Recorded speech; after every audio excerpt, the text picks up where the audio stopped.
Iran में कई हफ्तों तक चले उग्र विरोध प्रदर्शनों के बाद अब हालात धीरे धीरे काबू में आते दिखाई दे रहे हैं। सड़कों पर पहली जैसी भीड़ और हिंसा फिलहाल नजर नहीं आ रही। बाजार और दफ्तर खुलने लगे हैं और आम जिंदगी पटरी पर लौटती दिखाई दे रही है।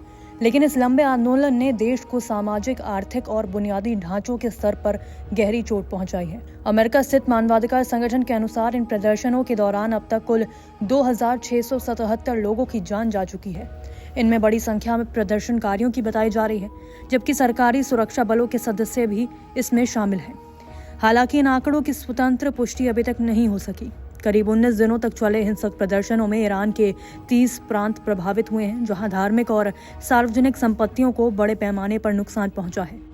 आपको बता दें कि कई इलाकों में मस्जिदों, धार्मिक केंद्रों और सामुदायिक इमारतों को नुकसान पहुंचा है।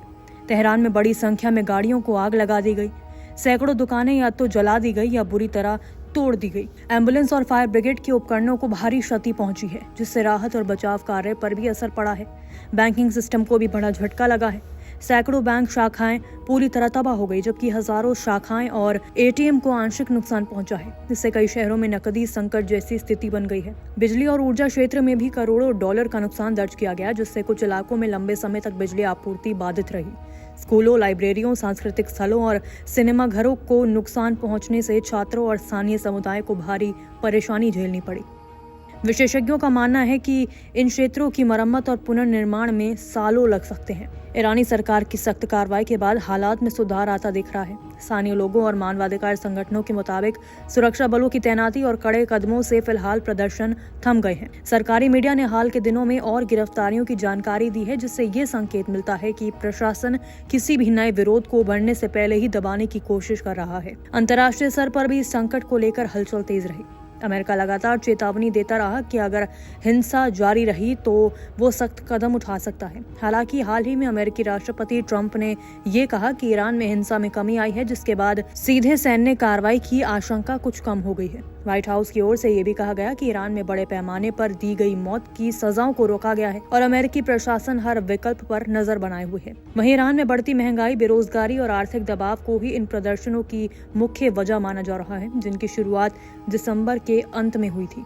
इसी बीच रूस और इजराइल भी एक्टिव नजर आए। रूसी राष्ट्रपति व्लादिमीर पुतिन और इजरायली प्रधानमंत्री बेंजामिन नेतन्याहू के बीच फोन पर बातचीत हुई, जिसमें मिडिल ईस्ट और खास तौर पर ईरान की स्थिति पर चर्चा की गई। पुतिन ने ईरान संकट में मध्यस्थ की भूमिका निभाने की इच्छा जताई है। पुतिन ने ईरान के राष्ट्रपति मसूद पेजेश्कियान से भी बातचीत की। कुल मिलाकर भले ही फिलहाल सड़कों पर शांति दिख रही हो, लेकिन ईरान के सामने अब सबसे बड़ी चुनौती इस नुकसान से उबरने, भरोसा बहाल करने और आर्थिक हालात सुधारने की है। हालात पूरी तरह सामान्य होने में अभी लंबा वक्त लग सकता है। नमस्कार, मैं हूं मानक गुप्ता। अगर आपको हमारा ये वीडियो पसंद आया हो तो इसे लाइक और शेयर जरूर करें, और हाँ, हमें सब्सक्राइब और फॉलो करना ना भूलें, ताकि आप देश और दुनिया की कोई खबर मिस ना करें। तो जुड़े रहिए हमारे साथ और देखते रहिए न्यूज़ 24।